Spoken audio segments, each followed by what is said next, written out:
అవంతి సామ్రాజ్యం సకల సిరి సంపదలతో తులతూగుతున్న రాజ్యం. ఆ రాజ్యాన్ని పాలిస్తున్న మహారాజు ప్రతాపవర్మ చాలా తెలివైనవాడు. కానీ ఆ తెలివి కాస్త అతి తెలివిగా మారి ఆయనలో విపరీతమైన గర్వాన్ని పెంచింది. రాజనీతి ధర్మం కంటే తన తర్కమే గొప్పదని ఆయన నమ్మకం. ప్రజల నుంచి రకరకాల వింత పన్నులు వసూలు చేసి ఖజానా నింపడంలో ఆయనకు ఆనందం. ఒకరోజు రాజ్యసభలో మహారాజు మహామంత్రి సుమతి మధ్య తీవ్రమైన చర్చ జరుగుతోంది. చూశారా మహామంత్రి, నా కొత్త పన్నుల విధానం వల్ల రాజకోశాగారం ఎంత వేగంగా నిండిపోతుందో. నిన్న నేను ప్రవేశపెట్టిన నీడశిస్తు గురించి మీరేమంటారు? నా ఆలోచన విధానం ముందు ఆ బృహస్పతి కూడా తల వంచాల్సిందే. క్షమించాలి మహారాజా. రాజ్యంలోని రహదారుల మీద ప్రయాణించే వ్యాపారుల బండ్ల నీడ మన నేల మీద పడుతున్నందుకు కూడా పన్ను కట్టమనడం బహుశా చరిత్రలో ఇదే తొలిసారి కావచ్చు. కానీ ఇది రాజనీతి కాదు ప్రభు. వ్యాపారులు ఈ వింత పన్ను కట్టలేక పక్క రాజ్యాలకు వెళ్ళిపోతున్నారు. మన సంతలు ఖాళీ అవుతున్నాయి. అది వాళ్ళ మూర్ఖత్వం మహామంత్రి. నా రహదారిపై నడిచే హక్కు వాళ్లకు ఉన్నప్పుడు వాళ్ల బండి నీడ నా భూమిని ఆక్రమించే హక్కు వాళ్లకు ఎవరిచ్చారు? చట్టమంటే ఒక పదాల గారడి. ఆ పదాలను మనకు అనుకూలంగా మార్చుకోవడమే నిజమైన పరిపాలన. కత్తితో సాధించేది ఏముంది? మెదడుతో ప్రపంచాన్ని జయించవచ్చు.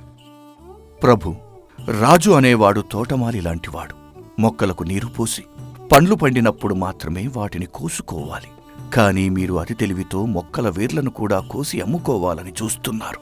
ధర్మాన్ని మీ తర్కంతో వక్రీకరిస్తున్నారు. ఈ అతి తెలివి ఏదో ఒకరోజు మన రాజ్యానికి పెద్ద ముప్పు తెస్తుంది మహారాజా. చాలు మహామంత్రి, నా తెలివితేటలను శంకించే అధికారం మీకు లేదు. పాతకాలపు ధర్మశాస్త్రాలు చదువుకొని మీరింకా అక్కడే ఆగిపోయారు. నేను సృష్టించే శాసనాల ముందు ఏ సమస్య నిలబడలేదు. అదుగో సభాద్వారం వైపు చూడండి. పక్కనున్న కళింగ సామ్రాజ్యం నుండి రాయబారి వస్తున్నాడు. నా తర్కంతో వాడిని ఎలా చిత్తు చేస్తానో మీరే కళ్ళారా చూడండి. కళింగర్ సామ్రాజ్యపు రాయబారి తర్కశాస్త్రి సభలోకి ప్రవేశిస్తాడు. కళింగ దేశం అవంతి కంటే చాలా బలమైనది. పూర్వం జరిగిన ఒక ఒప్పందం ప్రకారం అవంతి రాజ్యం ఏటా కళింగ రాజ్యానికి కప్పం అంటే పన్ను చెల్లించాలి. అవంతి సార్వభౌములకు కళింగ మహారాజుల వారి తరపున శుభాకాంక్షలు. మహారాజా, గత 2 ఏళ్లుగా మీరు మాకు చెల్లించాల్సిన వార్షిక కప్పం 1,00,000 స్వర్ణ నాణాలు ఇంకా మా ఖజానాకు చేరలేదు. తక్షణమే ఆ బకాయిలను చెల్లించవలసిందిగా మా మహారాజు గారు సందేశం పంపారు. 1,00,000 స్వర్ణ నాణేల దేనికి చెల్లించాలి రాయబారి గారు? నేను ఎవరికి ఏ కప్పం కట్టాల్సిన అవసరమే లేదు. నా ఖజానాలోంచి ఒక్క రాగి కాసు కూడా కళింగ దేశానికి రాదు. వెళ్ళి మీ రాజుకు ఈ మాట నిర్మోహమాటంగా చెప్పండి. మహారాజా, మాట జారకండి. ఇది మీ తాతగారు, మా తాతగారు కలిసి రాసుకున్న చారిత్రక ఒప్పందం. ఒప్పందాన్ని ఉల్లంఘిస్తే కళింగ సైన్యం మీ కోట తలుపులు బద్దలు కొట్టడానికి ఒక్కరోజు కూడా పట్టదు. దయచేసి వివేకంతో ఆలోచించండి. అనవసరంగా యుద్ధాన్ని కొని తెచ్చుకోకండి. యుద్ధమా? నా సామ్రాజ్యం మీదకు సైన్యాన్ని పంపే సాహసం మీ రాజు చేయలేడు. ఎందుకంటే నేను ఏ ఒప్పందాన్ని ఉల్లంఘించలేదు. ఆ పాత ఒప్పంద పత్రాన్ని నేను చాలా జాగ్రత్తగా చదివాను రాయబారి గారు. ఆ ఒప్పందంలో ఉన్న ఒక చిన్న వాక్యం ఆధారంగా ఇప్పుడు మీరే నాకు 2,00,000 స్వర్ణ నాణాలు చెల్లించాలి. ఏమిటి ప్రభు మీరు మాట్లాడుతున్నది? ఏ ఒప్పందం? ఎందుకిలా కవ్విస్తున్నారు? మంత్రి, మీరు నిశ్శబ్దంగా ఉండండి. రాయబారి గారు, మా తాతలు రాసుకున్న ఆ మర్రి చెట్టు ఒప్పందం మీకు బాగా గుర్తుంది కదా? ఒకసారి ఆ ఒప్పందపు నియమాలను ఈ సభలో అందరికీ వినిపించండి. నాకు స్పష్టంగా గుర్తుంది మహారాజా. 2 రాజ్యాల సరిహద్దులో ఒక పురాతనమైన విశాలమైన మర్రి చెట్టు ఉంది. ఆ చెట్టు ఉన్న ప్రాంతంలోనే విలువైన వజ్రాలు, గనులు ఉన్నాయి. ఆ గనుల పంపకం కోసమే ఆ ఒప్పందం జరిగింది. అవును, ఆ ఒప్పందంలో పగటిపూట సూర్యుడు నడినెత్తి మీద ఉంటాడు. ఆ మర్రి చెట్టు నీడ ఎంత దూరం పడుతుందో ఆ నీడ పడే భూమి అంతా ఈ కళింగ రాజ్యానికి చెందినది అని, ఆ నీడ పరిధి దాటిన తర్వాత ఉన్న భూమి అంతా కూడా అవంతి రాజ్యానికి చెందినదని రాసి ఉంది. నేను చెప్పింది అక్షరాల నిజమే కదా? అవును మహారాజా, ప్రతి అక్షరం నిజమే. మర్రి చెట్టు నీడ పడే ప్రాంతంలోని వజ్రాల గనులు మావి. అందుకే మీరు మాకు కప్పం చెల్లించాలి. రాయబారి గారు, చట్టమనేది ఒక పదునైన కత్తి. దాన్ని ఎలా పట్టుకోవాలో నాకు తెలిసినంతగా మీ మహారాజుకు తెలియదు. నిన్న రాత్రి నేను నా సైనికులను పంపి సరిహద్దులో ఉన్న ఆ పురాతన మర్రి చెట్టును సమూలంగా నరికించేశారు. అయ్యో మహారాజా, ఎంతటి ఘోరం చేశారు ప్రభు! అది మన సరిహద్దు వృక్షం. అది 2 రాజ్యాల శాంతికి ప్రతీక. దాన్ని నరికించేశారా? ఆపండి మంత్రి! రాయబారి గారు, ఇప్పుడు జాగ్రత్తగా వినండి. మీ ఒప్పందం ప్రకారం మర్రి చెట్టు నీడపడే భూమి మీది. కానీ ఇప్పుడు అక్కడ చెట్టే లేదు. చెట్టు లేనప్పుడు నీడ ఎక్కడి నుండి వస్తుంది? నీడ పడనప్పుడు అక్కడ మీ భూమి ఎక్కడ ఉంది? చట్టం ప్రకారం నీడలేని భూమి అంతా నాదే. ఆ వజ్రాల గనులన్నీ పూర్తిగా నా రాజ్య పరిధిలోకే వచ్చేశాయి. కాబట్టి కప్పం కట్టాల్సింది నేను కాదు. ఇన్నాళ్ళు నా భూమిలో వజ్రాలు తోడుకున్నందుకు మీరే నాకు జరిమానాను చెల్లించాలి. సభలో నిశ్శబ్దం అలుముకుంటుంది. మహారాజు చేసిన ఈ వాదన చూసి మంత్రులు, సేనాపతులు ఆశ్చర్యపోతారు. చట్టంలోని ఒక లోపాన్ని పట్టుకుని ఏకంగా సరిహద్దు వృక్షాన్ని నరికేసి మొత్తం వజ్రాల గళ్లను సొంతం చేసుకోవాలని చూసిన ప్రతాపవర్మ అతి తెలివికి వారు నిశ్చేష్టులవుతారు. ఏమైంది తర్కశాస్త్రి గారు? గొంతు పెగలడం లేదా? మీ పాత ఒప్పందాలు నా మేధస్సు ముందు కాగితపు ముక్కలతో సమానం. పదాల వెనుక ఉన్న అర్థాన్ని వెతకటం కాదు, పదాలను శాసించడం నేర్చుకోవాలి. ఒప్పందంలో చెట్టును నరకకూడదు అని ఎక్కడా రాయలేదే. నేను నరికాను. నీడ మాయమైంది. ఇక మీ హక్కు కూడా మాయమైపోయినట్లే. మహారాజా, మీ తర్కం అద్భుతంగా ఉంది. న్యాయశాస్త్రాన్ని ఇంత చాకచక్యంగా వక్రీకరించగల మేధావి బహుశా ఈ భూమండలం మీద మీరొక్కరే అయి ఉంటారు. ఆ పొగడ్తలు చాలు రాయబారి. మీ కళింగ రాజుకు నా సందేశం వినిపించండి. పాత బకాయిలు అడగడానికి వీల్లేదు. పైగా కొత్తగా మా భూమిలోకి ప్రవేశిస్తే ఆక్రమణ కింద పరిగణించి మీ మీదకు సైన్యాన్ని పంపుతాను. నా చట్టం ముందు మీరెవ్వరూ ఏమీ చేయలేరు. మహారాజా, దయచేసి నా మాట వినండి. ఇది న్యాయం కాదు. ఒక అక్షర దోషాన్ని అడ్డం పెట్టుకుని పక్క రాజ్యాన్ని మోసం చేయడం క్షమించరాని నేరం ప్రభు. చెట్టును నరికి నీడను మాయం చేసినంత మాత్రాన వాస్తవాలు మారిపోతాయా ప్రభు? కళింగరాజు దీని అవమానంగా భావించి యుద్ధం ప్రకటిస్తాడు. మన సైన్యం వాళ్ళ సైన్యం ముందు నిలబడలేదు. దయచేసి ఈ కుతంత్రాన్ని ఆపండి. మీరు పిరికివారు మంత్రి. యుద్ధం చేయాలంటే కత్తులక్కర్లేదు, రాజశాసనాలు చాలు. నేను చేసిన ఈ వాదనను ఛేదించే తర్కం ఈ సృష్టిలో లేదు. రాయబారి గారు, ఇంకా ఇక్కడే ఉన్నారే? నా వాదనను అంగీకరిస్తున్నట్లు ఒప్పందం రాసిస్తారా, లేక తలదించుకొని వెళ్ళిపోతారా? రాయబారి తర్కశాస్త్రి ముఖంలో ఏమాత్రం భయం కాని ఆందోళన కాని లేదు. ఆయన పెదవులపై ఒక గంభీరమైన చిరునవ్వు మాత్రమే ఉంది. ఆయన నెమ్మదిగా 2 అడుగులు ముందుకేసి మహారాజు కళ్ళల్లోకి సూటిగా చూస్తూ మాట్లాడడం మొదలు పెడతాడు. మహారాజా, నేను ఎక్కడికి వెళ్ళను. మీ వాదనను నేను పూర్తిగా అంగీకరిస్తున్నాను. మీరు చెప్పింది అక్షర సత్యం. చట్టమంటే పదాల గారిడియే. మీరు పాత ఒప్పందాన్ని ఏ అక్షరానికి ఆ అక్షరం చాలా ఖచ్చితంగా అమలు చేయాలని కోరుకుంటున్నారు. కాబట్టి నేను కూడా అదే ఒప్పందంలోని 2వ వాక్యాన్ని ఇప్పుడు మీకు గుర్తు చేయాలనుకుంటున్నాను. అందులో నేను గుర్తుంచుకోవాల్సినది ఏముంది? ఒప్పందంలోని 2వ వాక్యం ఇలా చెబుతుంది మహారాజా. మర్రి చెట్టు నీడ ఎక్కడైతే ముగుస్తుందో ఖచ్చితంగా ఆ సరిహద్దు బిందువు నుండే అవంతిరాజ్యం మొదలవుతుంది. నేను చెప్పిన వాక్యం ఒప్పందంలో ఉన్నమాట వాస్తవమేనా మహారాజా? అవును, వాస్తవమే. నీడ ముగిసిన తర్వాత అంతా నా రాజ్యమే అని నేను ఇందాకటి నుంచి చెబుతున్నది కూడా అదే కదా. అక్కడే ఉంది మహారాజా మీ అతి తెలివిలోని అసలు లోపం. మీరు ఇందాక ఏమన్నారు? చెట్టును నరికించేశాను అన్నారు. అవునా? అవును, చెట్టు లేదు కాబట్టి సూర్యరశ్మి నేరుగా భూమి మీద పడుతుంది. కాబట్టి అక్కడ నీడ లేదు. అవునా? అవును, నీడ లేదు. అద్భుతం మహారాజా. అసలు నీడ అనేదే లేనప్పుడు ఆ నీడ ముగిసే ప్రదేశం ఎక్కడ ఉంటుంది? ప్రతాపవర్మ ముఖంలో ఒక్కసారిగా నెత్తురు చుక్కలేదు. ఆయనకు రాయబారి వేసిన ఉచ్చు అర్థం కావడం మొదలవుతోంది. సభలోని వారంతా ఊపిరి బిగపట్టి చూస్తూ ఉన్నారు. చట్టంలోని పదాలను బట్టి చూస్తే మీ అవంతి రాజ్యం మొదలవ్వాలి అంటే అక్కడ ఖచ్చితంగా మర్రి చెట్టు నీడ ముగిసిన ఒకే ఒక్క బిందువు ఉండి తీరాలి. అది చట్టబద్ధమైన ఆవశ్యకత. కానీ మీ అతి తెలివితో మీరే ఆ చెట్టును నరికేసి ఆ నీడను లేకుండా చేశారు. నీడ లేదు కాబట్టి అది ముగిసే బిందువు లేదు.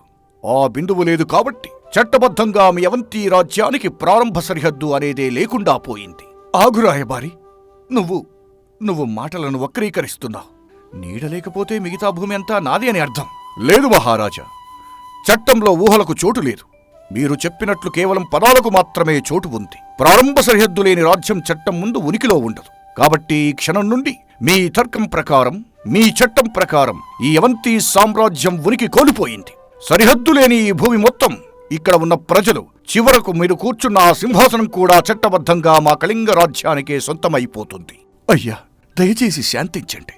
ఇది కేవలం వాదోపవాదాలు మాత్రమే. లేదు మంత్రి గారు, మీ మహారాజు గారు ఆట మొదలుపెట్టారు. నేను దాన్ని ముగించాను. మహారాజా, మీరు చెట్టును నరికేసి మా గనులను లాక్కోవాలి అనుకున్నారు. కాని అదే చట్టం ఇప్పుడు మీ రాజ్యాన్నే మా కాలి కిందకు తెచ్చింది.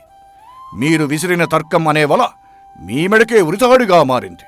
ఇప్పుడు చెప్పండి, మీరు పన్నిన ఈ చట్టపు ఉచ్చులోంచి మీరు ఎలా బయటపడతారు? మహారాజు ప్రతాపవర్మ నోట మాట రావడం లేదు. ఏ తర్కమైతే తన్ను అజయుణ్ణి చేస్తుందని ఆయన నమ్మాడో అదే తర్కం ఆయన రాజ్యాన్ని చట్టబద్ధంగా శత్రువుల పాలు చేసింది.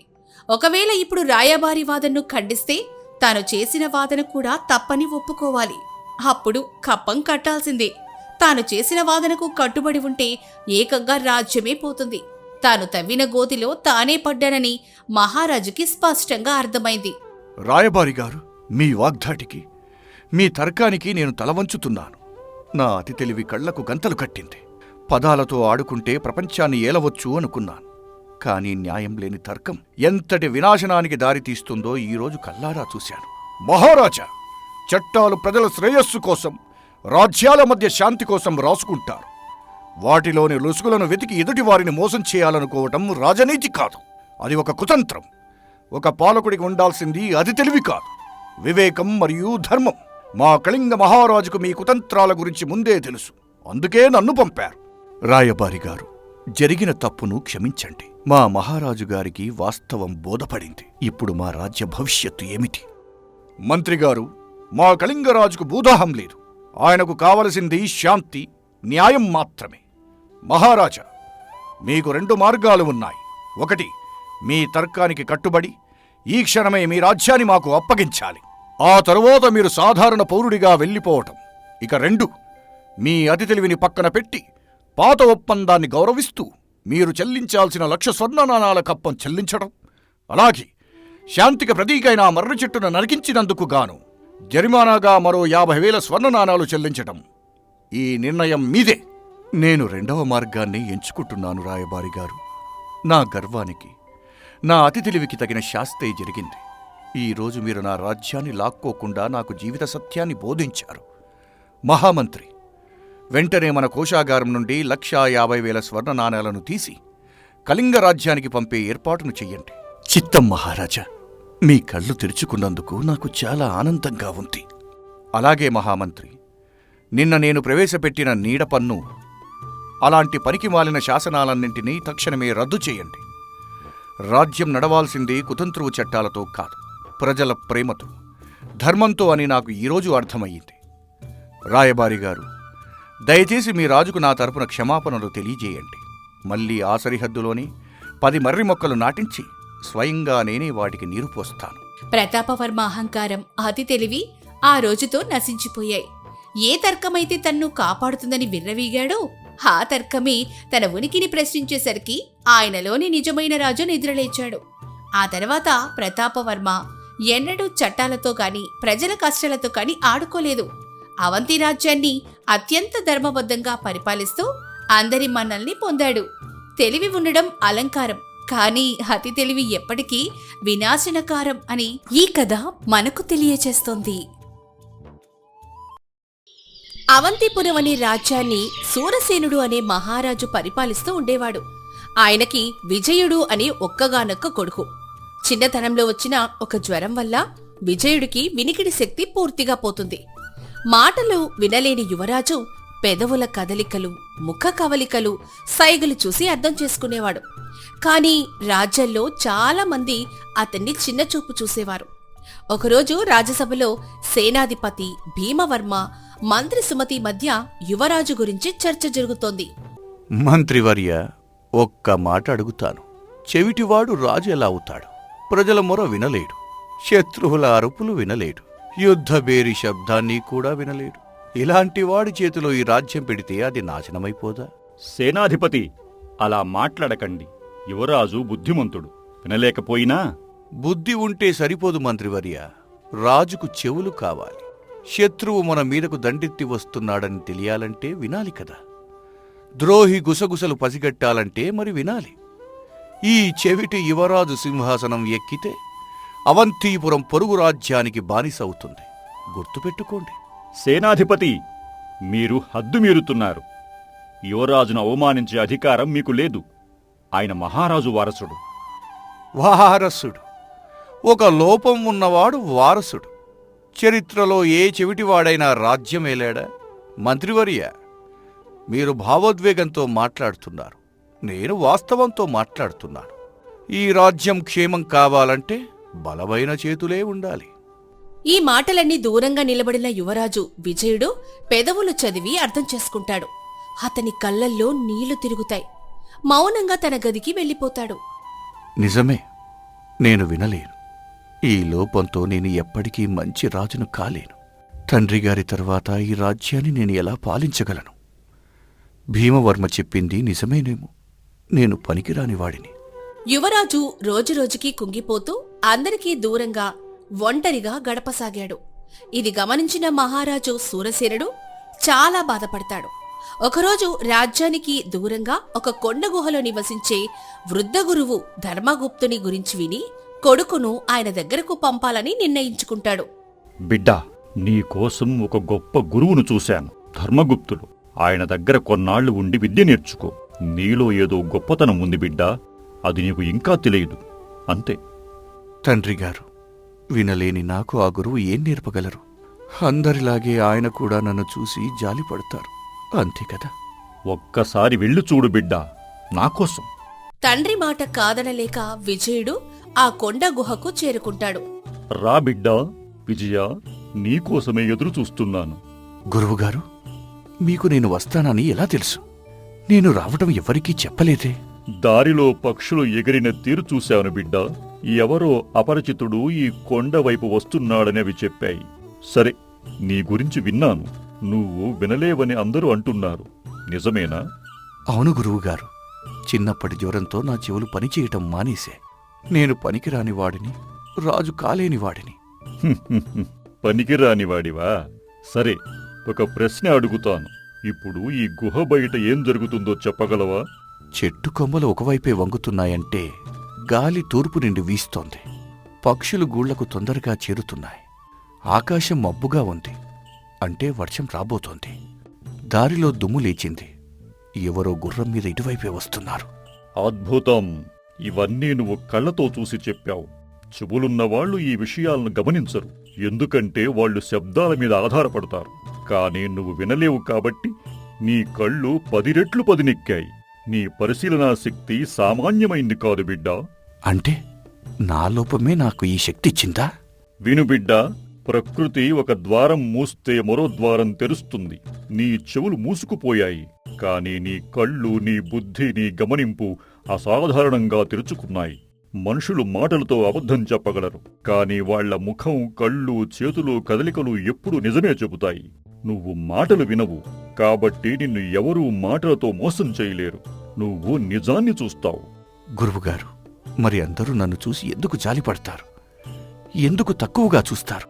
ఎందుకంటే వాళ్ళు నీ లోపాన్ని మాత్రమే చూస్తారు బిడ్డా, నీ బలాన్ని కాదు. చీకటిని చూసి భయపడేవాడికి ఆ చీకటిలోనే నక్షత్రాలు మెరుస్తున్నాయని తెలియదు. నీ గురించి ఇతరులు ఏమనుకుంటున్నారన్నది ముఖ్యం కాదు, నీ గురించి నువ్వు ఏమనుకుంటున్నావన్నదే ముఖ్యం. నిన్ను నువ్వు బలహీనుడివి అనుకుంటే లోకమంతా నిన్ను బలహీనుడిగానే చూస్తుంది. నిన్ను నువ్వు బలవంతుడివి అనుకుంటే లోకం నీ ముందు తల వంచుతుంది. అంటే నా ఓటమి చెవుల్లో కాదు, నా మనసులో ఉందా? సరిగ్గా చెప్పావు బిడ్డా. ఏ మనిషినైనా ఓడించేది అతని లోపం కాదు, ఆ లోపం గురించి అతనికి ఉన్న భయం. ఆ భయాన్ని జయించు. నిన్ను ఈ లోకంలో ఎవ్వరూ ఓడించలేరు. ఆ మాటలు విజయుడి జీవితాన్నే మార్చేస్తాయి. అతని కళ్లల్లో కొత్త వెలుగు వస్తుంది. ఆ రోజు నుంచి ధర్మగుప్తులు అతనికి ఎన్నో విద్యలు నేర్పుతారు. విజయ, మనుషుల ముఖాలు చదవడం నేర్చుకో. ఒకడు నవ్వుతూ మాట్లాడుతున్నా అతని కళ్ళు చల్లగా ఉంటే అది నటన. ఒకడు భయపడుతున్నాడంటే అతని చేతులు వణుకుతాయి, కళ్ళు అటూ ఇటూ తిరుగుతాయి. అబద్ధం చెప్పేవాడు నీ కళ్ళలోకి సూటిగా చూడలేడు. ఇవన్నీ నేర్చుకుంటే ఏ మాటల అవసరమూ లేదు. నువ్వు మనిషి మనసునే చదవగలవు. గురువుగారు, ఇది నిజంగా అద్భుతమైన విద్య. ఇన్నాళ్ళు నేను దీన్ని ఒక శాపమనుకున్నాను. ఇది వరమని ఇప్పుడు అర్థమవుతుంది. ఇంకా ఒక్క విషయం. ఒక రాజుకు అన్నిటికంటే ముఖ్యమైంది ప్రశాంతత. చెవులున్న వాళ్ళు యుద్ధంలో శత్రువుల అరుపులు, భయంకర శబ్దాలు విని కంగారు పడతారు, తొందరపాటు నిర్ణయాలు తీసుకుంటారు. కాని నువ్వు ఆ గందరగోళం వినవు. నువ్వు ప్రశాంతంగా, స్పష్టంగా ఆలోచించగలవు. ఇది యుద్ధంలో నీకు అతిపెద్ద బలం అవుతుంది. కొన్ని నెలలపాటు విజయుడు గురువు దగ్గర పరిశీలన, ముఖం చదవడం, వ్యూహరచన నేర్చుకుంటాడు. ఇంతలో అవంతిపురంలో పెద్ద ప్రమాదం ముంచుకొస్తుంది. మహారాజు సూరసేనుడు అకస్మాత్తుగా తీవ్ర అనారోగ్యానికి గురవుతాడు. ఈ అవకాశాన్ని చూసి సేనాధిపతి భీమవర్మ తన అసలు రంగు బయటపెడతాడు. తన అనుచరుడితో రహస్యంగా, మహారాజు మంచం పట్టాడు. ఆ చెవిటి యువరాజు తప్ప వారసుడే లేడు. ఇదే మంచి సమయం. పొరుగు రాజు సైన్యం రహస్యంగా మన సరిహద్దుకు చేరుకుంటోంది. యువరాజు చెవిటివాడు, వాడికి ఏ ప్రమాదమూ వినిపించదు. మనం లోపల నుండి ద్వారాలు తెరిస్తే ఒక్క రాత్రిలో అవంతిపురం వాళ్ళ చేతిలోకి వెళ్తుంది. అప్పుడు ఈ రాజ్యంలో నాకు పెద్ద పదవి కూడా దక్కుతుంది. కాని సేనాధిపతి, యువరాజు తిరిగి వస్తే, ఆయన ఏదైనా పసిగడితే? వాడు వచ్చినా ఏం చెయ్యగలడు? వినలేనివాడు. మన గుసగుసలు వాడికి ఎప్పటికీ వినిపించవు. మనం వాడి కళ్ల ముందే కుట్ర పన్నినా వాడికి అర్థం కాదు. నిశ్చింతగా ఉండు. ఈ రాజ్యం త్వరలో నాదే. మీ తెలివికి జోహార్లు సేనాధిపతి.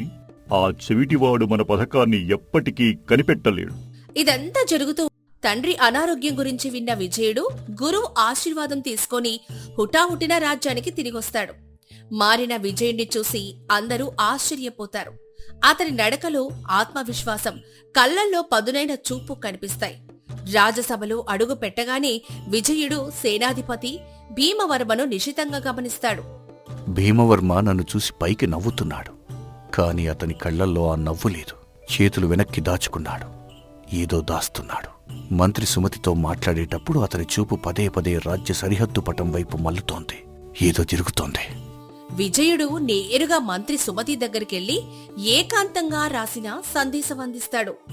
యువరాజా, మీరు భీమవర్మను అనుమానిస్తున్నారా? కాని ఆయన మన సేనాధిపతి. ఆధారం లేకుండా ఎలా? మంత్రివర్య, నాకు మాటలు వినిపించవు, కాని కళ్ళు అబద్ధం చెప్పవు. భీమవర్మ ఏదో పెద్ద కుట్ర పన్నుతున్నాడు. మీరొక పని చెయ్యండి. ఈ రాత్రికే అతని కదలికను రహస్యంగా గమనించండి. అతను ఎవరిని కలుస్తున్నాడో, ఎక్కడికి వెళ్తాడో నాకు చెప్పండి. నేను నిజమేంటో కనిపెడతాను. ఆ రాత్రి విజయుడు, మంత్రి సుమతి కలిసి భీమవర్మను రహస్యంగా అనుసరిస్తారు. చీకటి మాటున రాజ్య సరిహద్దు దగ్గర భీమవర్మ ఎవరినో కలవడం వాళ్ల కంటపడుతుంది. యువరాజా, అదిగో భీమవర్మ ఎవరితోనో మాట్లాడుతున్నాడు. చీకటిగా ఉంది, ముఖం కనిపించడం లేదు. వాళ్లేం మాట్లాడుకుంటున్నారో అసలు వినిపించడం లేదు. మీకు వినిపించకపోవచ్చు మంత్రివర్య, కాని నాకు కనిపిస్తోంది. ఆ ఎదుటివాడి దుస్తులు మన రాజ్యానివి కావు, పొరుగు రాజ్యానివి. భీమవర్మ పెదవులు చదువుతాను. ఆగండి. విజయుడు చీకటిలో కూడా మసక వెలుతురులో భీమవర్మ పెదవులను నిశితంగా గమనిస్తాడు.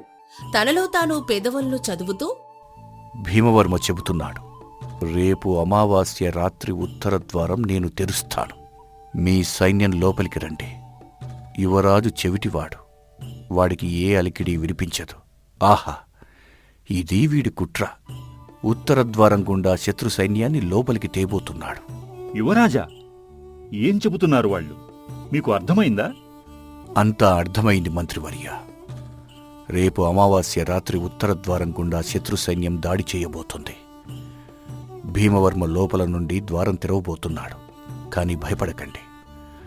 వాళ్ళు నా చెవిటితనాన్ని బలహీనతనుకున్నారు. అదే వాళ్ల ఓటమికి కారణమవుతుంది.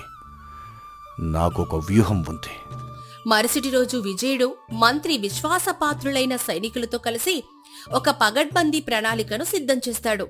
వినండి, భీమవర్మను ఇప్పుడే బంధించాం. వాడు ఉత్తర ద్వారం తెరిచే వరకు ఆగుదాం. వాడు ద్వారం తెరిచిన క్షణం శత్రు సైన్యం లోపలికి అడుగుపెట్టగానే మనం రెండు వైపులా నుండి వాళ్ళను చుట్టుముడదాం. ద్వారం వెనుక మన సైన్యం దాక్కుని ఉండాలి. ఎవ్వరూ చిన్న శబ్దం కూడా చేయకూడదు. పూర్తి నిశ్శబ్దంగా ఉండాలి. నా సైగ కోసం మాత్రమే చూస్తూ ఉండండి. యువరాజా, శత్రువును లోపలికి రానివ్వడం ప్రమాదం కాదా? బయటే ఆపేస్తే మంచిది కదా. లేదు మంత్రివర్య, బయట ఆపితే వాళ్ళు మళ్ళీ మళ్ళీ దాడి చేస్తారు. లోపలికి రానిచ్చి ఒకే దెబ్బతో చుట్టుముడితే ఇక ఎప్పటికీ మన వైపు కన్నెత్తి కూడా చూడరు. భయం వాళ్ల గుండెల్లో నాటాలి.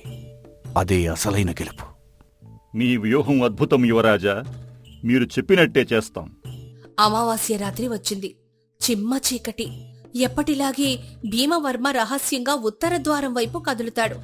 విజయుడు ఒక ఎత్తైన బురుజు మీద నుండి చీకటిలోనూ ప్రతి కదలికను తన పదునైన కళ్లతో గమనిస్తుంటాడు.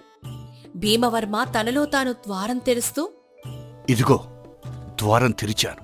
ఈ రాత్రితో అవంతిపురం నా చేతుల్లోకి వస్తుంది.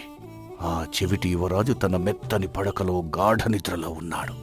వాడికి ఏం జరుగుతుందో కూడా తెలియదు. భీమవర్మ ద్వారం తెరవగానే శత్రు సైన్యం నిశ్శబ్దంగా లోపలికడుగు పెడుతుంది. వాళ్ళు సగం లోపలికి రాగానే బురుజు మీద ఉన్న విజయుడు తన చేతిలోని కాగడాను గట్టిగా ఊపుతాడు. అదే సైగా చీకటిలో దాక్కుని ఉన్న అవంతిపురం సైన్యం ఒక్కసారిగా శత్రువులపై విరుచుకుపడుతుంది. ఇదేంటి? ఉచ్చు, వీళ్ళు మన కోసమే ఎదురు చూస్తున్నారు. వెనక్కి తగ్గండి, వెనక్కి. ఎవ్వరూ తప్పించుకోకూడదు. 2 వైపుల నుంచి చుట్టుముట్టండి. యువరాజు ఆజ్ఞ ఇదే. ఏ అలికిడి ఊహించని శత్రు సైన్యం బిత్తరపోతుంది. 2 వైపుల నుంచి చుట్టుముట్టబడి పూర్తిగా చిక్కుకుపోతారు. యుద్ధభూమి అరుపులు, ఆయుధాల శబ్దాలతో నిండిపోతుంది. ఆ గందరగోళంలో అందరూ తికమక పడిపోతారు.